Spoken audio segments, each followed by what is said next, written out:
welcome to EduTALK. EduTALK, as you know, is a virtual talk show created out of the need for a global learning community. And we focus on topics that are very impactful in our diaspora. And I'm joined today with Mrs.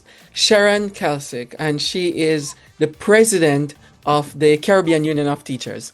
And it's a very awesome organization across the Caribbean. It's an organization of organizations, it's units, and we're going to dig into it. Sharon, welcome to EduTalk. Thank you. Thank you for having me. It's a pleasure to be Yes. here. Right, good, good. The pleasure is actually all mine because watching you becoming the president of such a very esteemed and noble institution as the Caribbean Union of Teachers is remarkable, and it shows a lot about your leadership in the region. Yes, it is. It's remarkable for me too. There's still moments where I'm like, I'm pinching myself to make sure it's real, but it is an honor to serve. I've always been about service, and going to St. Martin, it wasn't what was on my mind, but God has a way of working things out. So I'm just honored to be in this position and to be able to serve the Caribbean region in this capacity. Yeah, very good. Very good. And I have the privilege of seeing your leadership before and then now as the current president. Walk us through your journey of taking up leadership across the Caribbean, becoming a part of the education system. Were you destined to be in education?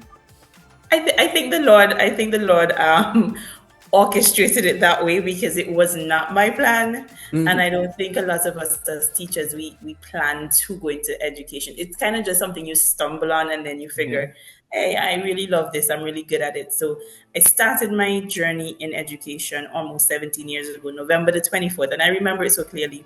November 24th, 2008 was Yeah. my first day in the classroom, and I was just joking with someone the other day that the first day I went to school, I'm in the Caribbean, in Antigua, it's hot, and I went to school for my first day with a jacket, a suit, full suit, jacket, Wow. and pants, and I was so hot. Listen, I never did that after that day, but I was just so excited to be starting something. My base is in Spanish education, so I'm a Mhm. Spanish educator, Oh, secondary schools. And growing up, I've always been persons have always identified the leadership qualities in me. So I've been involved in like junior cabinet, which is like a mock kind of cabinet setting that we used to have a radio program. So I've been involved in junior cabinet and other leadership things, as a youth you get involved in. So they've always recognized that leadership potential in me. And I had a really good mentor at my school. hmm. Just amazing that he was there as my principal when I was a student. And Yeah. then I went back to serve at that very same school, and he served as my boss, when I went back as a teacher. Yeah. And he has mentored me over the years. And so a lot of what you see in me is what he has, honed. When you see that potential in somebody, you work with them. So he's Yeah. worked with me over the years. And so I became a deputy principal in 2020. Hmm. And I served as a deputy principal until this year, 2025, when I transitioned to the accreditation board. Right, Um, right. my journey with our local union, you've always been a part of the union. You just Yeah, know, and yeah. you don't work with my mentor because he used to be a past president of Yeah, yeah. CUT and a past president of our local union. So you don't work with him and you're not a part of the union. So that's always been part of my story. Yeah. But I really got involved. I became a staff representative in 2019. Hmm. I think it was, no, 2017. I Hmm. became a staff representative. In 2019, I ran for the local elections for the first time. I didn't win, Hmm. but what was good is that my local chapter, they did see that same potential, and so they sent me to Jamaica for training, to a CUT Young Yeah. Leaders training, and I Mhm. was able to garner some skills at that training, and I continued the work. So in Yeah. 2022, I decided to throw my hat back in the ring again, and I was privileged to be elected the general secretary of our organization. And so I've been working ever since with Mhm. with my local unit, and also working regionally with our education committee with our former vice president, who Mhm. has also served as a mentor for me. Yes. Sister Antonia. So Yes, she's yes. instrumental as well Mhm. in helping me to just craft who I am as a unionist, and as not just a unionist, but as a woman in Yes. this field. It's not always easy, Yes, yes.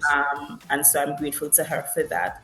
And so I Yeah. served under her leadership with the education committee, and that too kind of just helped to propel me to where I am today. Hmm. What is it about because a lot of people who will listen to us and hear us talk is the fact that you're from Antigua, and it's a small island but with big hearts and big minds and Yes. vision. Yeah, give us a little bit more about your background in terms of the island, and yeah, you mentioned education and the mentorship in the school, but the values. Talk about the values from the islands.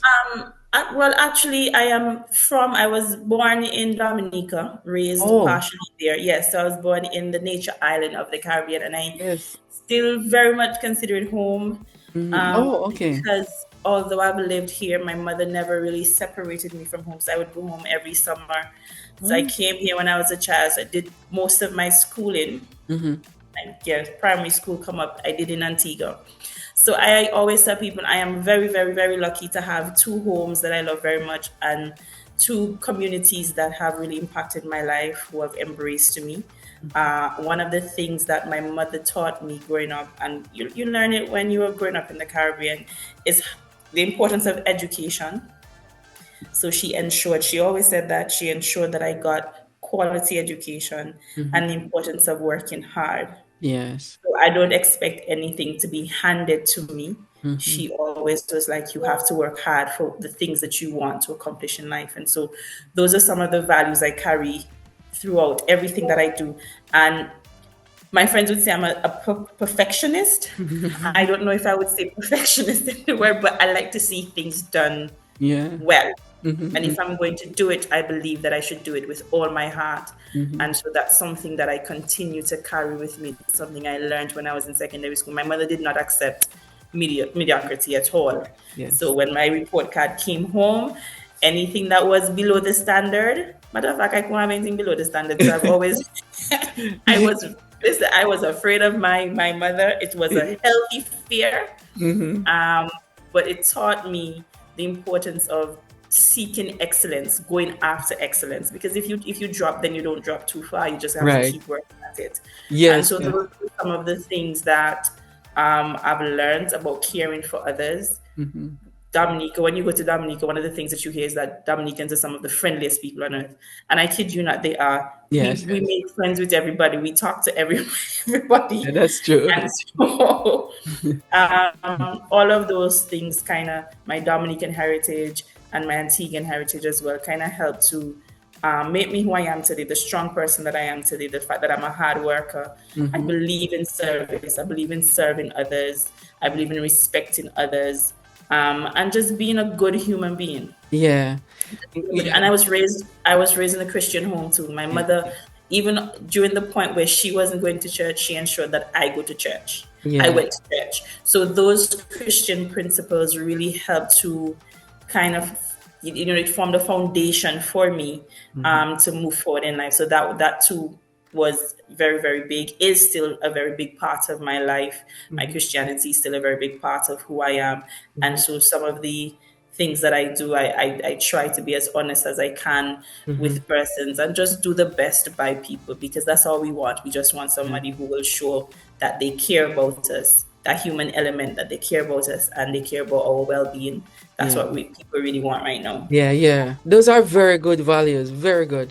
And to live among people who believe in community is really key on supporting you and your Definitely. vision. So let's shift a little bit about the vision that I know you said you weren't expecting this, but I'm sure leadership in your capacity and in your whole frame of mind, you have some level of vision of where you want the Caribbean in terms of Yes. education to go. So walk us through some of the things that we can look forward to coming from the CUT under your leadership. One of the things that I think the main thing I want, because it's it's not that CUT hasn't been working. I think CUT has Yeah. been in the background doing a lot of work, but not enough persons know, not enough of Yeah. our members know. So, Yeah. as you said, CUT is an organization of organizations. Mhm. So, we have member units, and each member unit will have their members. And what I have found is if you're not someone probably who serves on your local executive, Mhm. or who serves maybe as a staff rep who may benefit from one of our young leaders workshops, then you really don't know much Yeah. about CUT.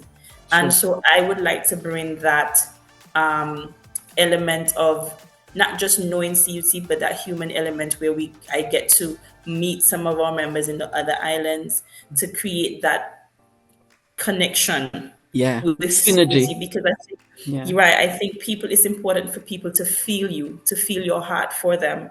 And by doing that, they become a little more alert. And so when people are concerned, one of the things I love about teaching is that children really don't care about what you have to say until they know that you care. Right. And I apply the same thing to a lot of areas in my life. And so when people see that you really have a genuine heart for them and want what's best for them, then it Mhm. becomes easier for you to make that connection, for you to say to them, I need you to support the work of the CUT. I need you to support your local institution, because by supporting your local institution, you're supporting the work of CUT. Yeah. And Yeah. so some of the things that I'm hoping to do is one, it's going to be a gargantuan task, but just try to as much as possible to visit some of the units, Mhm. and just have conversations, even if some of those conversations have to be virtually. Just Yeah. have conversations with our people, find out what are their concerns, even beyond the executive, because we speak to the presidents and the general secretaries Yeah. when Yeah. we have our executive meetings. Mhm. But I want to hear from the common teacher Mhm. in the grade 4 classroom. What are some of your concerns regionally? Where do you see us going, or what would you want us to fight for when we go to these regional meetings? What are some of the things that you would want to hear us arguing for? So for Mhm. me, that's one of the big things that I would want to do over the next 2 years, is just to bring a little more heart and connection, a Mhm. little more connection with our local members. Yeah, totally agree with that. You're very right because people don't know the leadership at all, and they only hear from their locals, and sometimes the information doesn't come trickle down accurately to people. That's very good. How are you? Because we didn't go into detail about your leadership as general secretary for the Antigua Union. How are you balancing the work with, or are going to balance the work between the two, being the general secretary and the president? I think it's important to have a team. I Mm. don't I don't think that any one person can do it alone. And so in terms of the general secretary, my president, one of the first thing I did was, even before I decided to run, I Yeah. would have sought his support. And then once I realized that, okay, this is happening, Mhm. I did reach out to him, and he has committed to supporting me throughout this journey. And he's also spoken to to our executive members, in particular my deputy general secretary. She is, Mhm. she's really good at supporting me even locally. And so one of the things he said to her is, she has to provide that little extra support for me now, so that I can continue to do the work that I need to do effectively. And so support is important, and that's one of the things that I'm grateful for, that I do have that support system in place to help me so that I can be effective in this role. Hmm. One of the things that we talk about is the balancing of the workload, and then balance it in terms of family life and social. And you mentioned before we came on the show, the call, about spending time with family and making sure that you support them first before Yes. you get deeper into the school year and so on. How are you planning on balancing the workload with your own personal life? One of the things that I've learned to do really well Yeah. locally is, on a Friday, my Mm. phone goes shut down, Yeah. and the weekend belong to my children, my husband, my extended family. The Mhm. weekends belong to them. Unless we're having, like, if we're having industrial action, then I Mm. know that I have to give. But for the most part, once things are quiet, the weekends belong to my family. Yeah, yeah. Um, and I it's something that I plan to continue doing. And I like to respect people's space as well. So Mm-hmm. I think it's important, even as the president, to model that kind of behavior, because it's the kind of behavior I would want to see the other executive members kind of portray, because it's important to find time for yourself and for your family, to go Yes. to the beach. And so we have Yeah. all these lovely beaches around the Caribbean. Yeah. Go to Yeah. the beach, go to the river, cook a pot by the river, Mm-hmm. enjoy time with your family, Yeah. have fun, because we cannot pour from an empty cup. Mm-hmm. And if we just keep giving and not resting, if we keep giving and not giving to our families, then we won't be able to truly give the best of ourselves in the service of our teachers throughout the Yes. Caribbean. Yeah. And so Yeah. that's something I hope that I will continue. Mm-hmm. Just weekends are, unless there is something really dramatic happening, Yeah. weekends are family time, friend time, time for me to catch a little Mm-hmm. extra sleep, Yeah. some fun things. And Yeah. then during the week, I give it my all during the week. I'll work late into the night if I have to. Mm-hmm. My husband is very understanding of the work that I do, and I Of have course. an awesome mother and an Mm-hmm. awesome mother-in-law. I Yes. don't know Yes. what I would do without them. They Yeah. are That's they powerful. are the heart of this machine, because they Yeah. keep me going. They Yeah. Once they have my children, I don't have to worry about what's happening with them. They take very good care of them. So very That's grateful powerful. for that support. Yeah, that's very powerful. Yes, yes, yes. Um, the other part, and we're winding down because I'm not taking up too much of your time. I know you're very busy. The if somebody was supposed to come and say, who is Mrs. Skalsik as a leader, what would they what do you think they would say about you, the ones who are under your care? Ah, I think they say I'm trying to be as honest as possible. I think Right. they might say I'm a hard master, Mm-hmm. because I like to see work done, and I like to see work done well. Mm-hmm. And so I will be hard when necessary. But I'm also very flexible, because I understand there's a human element to everything that we do. And so you have to give people the space to grow, and Mm-hmm. you have to give them the space to make mistakes. You Mm-hmm. have to give them this, they have to feel comfortable saying to you, Miss Kessick, I really don't understand. And so I think they would say that I'm a hard master, but I'm also very flexible. Yeah. And I am also, I don't mind admitting that I made a mistake. I don't mind being corrected. Once it's done respectfully, of course. Yeah. Yeah. I Yeah. don't mind being corrected. I don't mind having to say, you know what? I didn't think about how this may have affected you. Mm-hmm. And so they would say that I would apologize when when there needs to be an apology, and ensure that I work on not repeating that same mistake. Yeah, yeah. Thank you so much. Thank you very, very much. And I want to wish you a very, very successful presidency, a successful tenure. And Thank you. I'm looking forward to journeying with you and working with you throughout this time and beyond, of course. So it's a Yes, I'm so grateful to you and Dr. Dice, your wife, for all yeah, the support that you've given over there. Since I've met you guys, you're so supportive. Oh my, you, you're so encouraging. And yeah. so I'm always so grateful when I get to spend any time with you guys. And I look forward to working with you. I look forward to our men's conference. I Yes, know it's it's a coming. I know it's a men's conference, Yeah. but I'm hoping I will be there to get to see you Yes. in action, to get Yes, to see yes. you guys in action, because I think it's something that we really need. I already said to my president, I'm really hoping that he and Yeah. one of our other executive members, and possibly two other teachers, can really get to go Yeah. and experience what it is. Because I think men, especially in education, we Yes. need to have our men coming together, because Yeah. that's something we really do need. We need more men Oh God, in yes, our yes. system. Yes, you're playing our tune. Yes, it's coming. It's coming. Thank you so much, Sharon. It's a You are most pleasure. welcome. Yeah, pleasure. This has been EduTalk, everybody. Enjoy your week, and we'll see you next week with another edition. If you want to write to us at edusolutionsintl at gmail.com, that's edusolutionsintl at gmail.com, or if you want to visit our website at edusolutionsintl.org, that's edusolutionsintl.org. Walk good, everybody. We'll see you next week. Take care. Bye bye.